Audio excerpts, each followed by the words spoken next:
Video ini adalah lanjutan video sebelumnya yang membahas tentang pengertian sudut dan cara membedakan antara sudut dan bukan sudut. Nah, sekarang Ibu akan menjelaskan tentang jenis-jenis sudut. Pada video sebelumnya, kalian sudah belajar tentang satuan yang digunakan untuk menentukan besarnya suatu sudut, yaitu derajat. Nah, berdasarkan besarnya, sudut itu dibagi menjadi beberapa jenis. Yang pertama, ada sudut siku-siku. Contohnya seperti ini. Sudut siku-siku adalah sudut yang kedua kaki sudutnya saling tegak lurus. Kaki sudutnya yang mana? Kaki sudutnya adalah garis AO dan garis BO, atau bisa juga garis AO dan garis OB. Nah, kaki sudutnya ini saling tegak lurus. Sudut siku-siku ini memiliki besar tepat 90 derajat. Kemudian yang kedua, ada sudut tumpul. Contohnya seperti ini. Coba kalian perhatikan contoh sudut tumpul. Kira-kira sudut tumpul ini lebih besar atau lebih kecil dari sudut siku-siku? Nah, jadi kalau sudut tumpul ini lebih besar dari sudut siku-siku, karena sudut tumpul adalah sudut yang besarnya lebih dari 90 derajat hingga kurang dari 180 derajat. Kalau tadi sudut siku-siku besarnya tepat 90 derajat. Nah, kalau sudut tumpul lebih dari 90 derajat, sehingga dia lebih besar dari sudut siku-siku. Selanjutnya yang ketiga, sudut lancip. Contohnya seperti ini. Nah, kira-kira kalau sudut lancip itu lebih besar atau lebih kecil dari sudut siku-siku? Kalau sudut lancip berarti lebih kecil dari sudut siku-siku, karena besarnya sudut lancip ini kurang dari 90 derajat. Bisa kalian lihat gambarnya.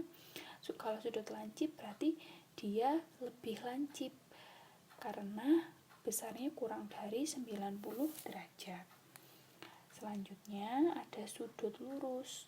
Kalau sudut lurus berarti kaki sudutnya sama-sama lurus. Nah, kaki sudutnya ini sama-sama membentuk garis lurus.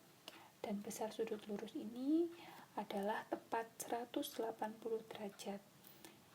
Tepat 180 derajat berarti tidak lebih dari 180 derajat dan juga tidak kurang dari 180 derajat. Oke, sekarang coba kalian perhatikan gambar ini. Di sini sudah ada 3 jenis sudut. Yang pertama ada sudut lancip, kedua ada sudut siku-siku, dan ketiga ada sudut tumpul. Coba kalian perhatikan ketiga gambar sudut ini agar bisa membedakan antara sudut lancip, siku-siku, dan sudut tumpul.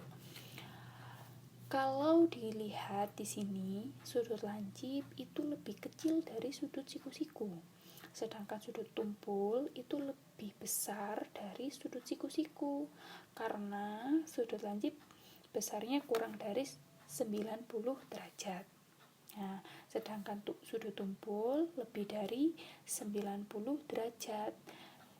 Dari sini kalian sudah bisa membedakan ya perbedaannya antara sudut lancip dengan sudut siku-siku dan sudut tumpul dengan sudut siku-siku. Kalau sudut lancip berarti lebih kecil dari sudut siku-siku. Nah, kalau sudut tumpul berarti lebih besar dari sudut siku-siku. Oke, sekarang coba perhatikan lagi gambar ini. Kira-kira jenis sudut di samping adalah, kalau dilihat dari gambarnya ini bentuknya lebih kecil. Kalau lebih kecil berarti termasuk jenis sudut lancip. Nah, lagi ya, kalau gambar ini kedua kaki sudutnya saling tegak lurus, berarti termasuk sudut apakah? Termasuk jenis sudut apa gambar ini? Ya, jawabannya adalah sudut siku-siku. Seperti itu ya anak-anak. Jadi nanti kalian pahami dulu sambil kalian mengerjakan tugas yang ibu berikan. Semoga membantu. Terima kasih.